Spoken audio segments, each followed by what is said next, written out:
एक आदमी अपनी आय का चौथाई भाग भोजन पर, 15% शिक्षा पर तथा 22% किराया पर खर्च करता है।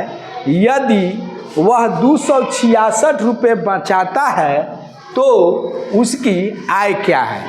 क्वेश्चन में कह रहा है कि एक आदमी अपनी आय का चौथाई भाग भोजन पर, 15% शिक्षा पर तथा 22% किराया पर खर्च करता है और इतना खर्च करने के बावजूद भी वह 266 रुपया बचा लेता है, बचत करता है। तब पूछ रहा है कि तब उसकी आय क्या है? तब देखिए, इसको दो तरीका से बनाया जा सकता है, 100 मानकर और 100 मानकर। तो पहले हम 100 मानकर इसको बनाकर आपको दिखाते हैं।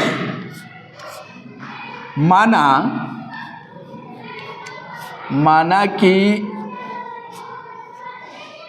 आदमी, व्यक्ति माने आदमी, आदमी ही लिखिए। माना कि आदमी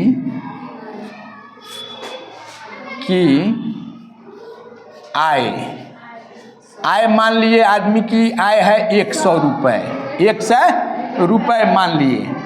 आदमी का इनकम है 100 रुपया। अब जो है आय का कितना खर्च भोजन पर करता है? आय का चौथाई भाग भोजन पर खर्च करता है। तो लिखेंगे भोजन पर खर्च, भोजन पर खर्च आय का चौथाई भाग, यानी 100 आय है तो 100 का मीन्स गुना, चौथाई का मतलब 1/4। इसको कटा दीजिए, कितना हो गया?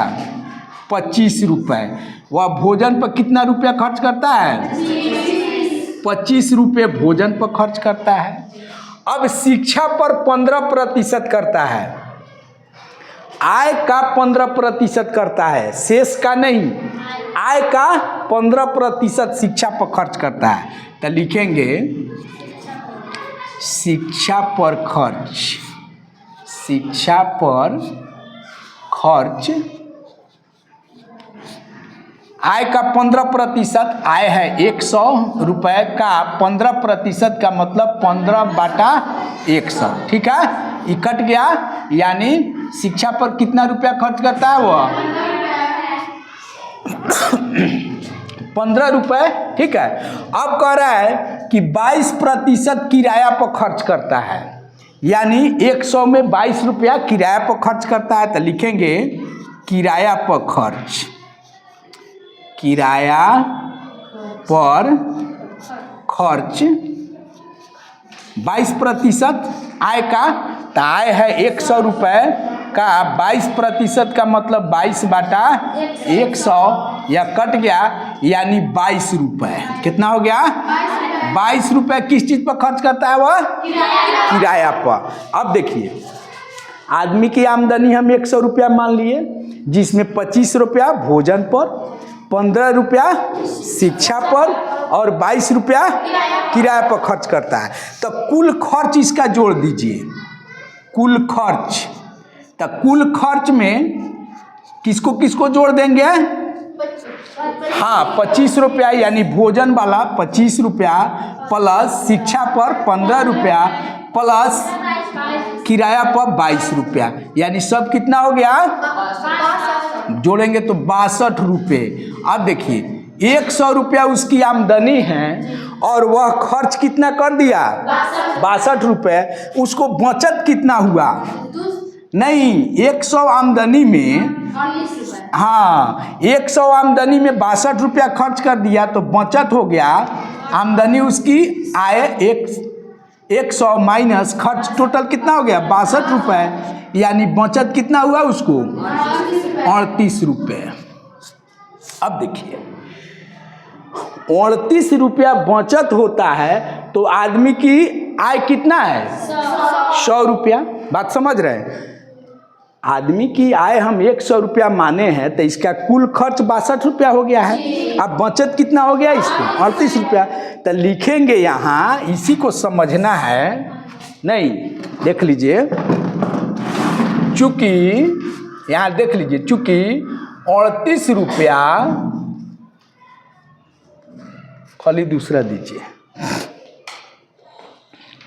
38 रुपये बचत है, तो आय कितना है? 100 रुपया है कि नहीं?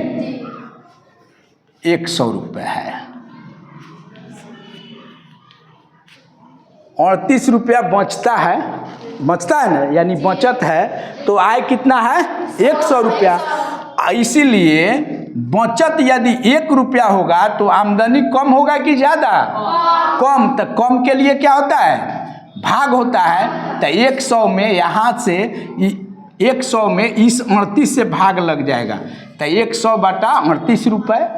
इसलिए अब देखिए प्रश्न में क्या दिया है कि यदि वह 266 रुपये बचाता है तब उसकी आय निकालना है। तो लिखेंगे कि जब 266 रुपया बचाता है, बचत है, तो उसकी आय अब तो ज़्यादा हो जाएगा, यानी 100 भागा 38 गुना 266, ये कट जाएगा 7 से, ठीक है, यानी 100 गुना 7, व्यक्ति की आमदनी कितनी हो गई? 700 रुपये। जब बचत 266 रुपया है तो व्यक्ति की आमदनी कितनी है? 700 रुपये। यही जवाब हो गया, समझे? चलिए।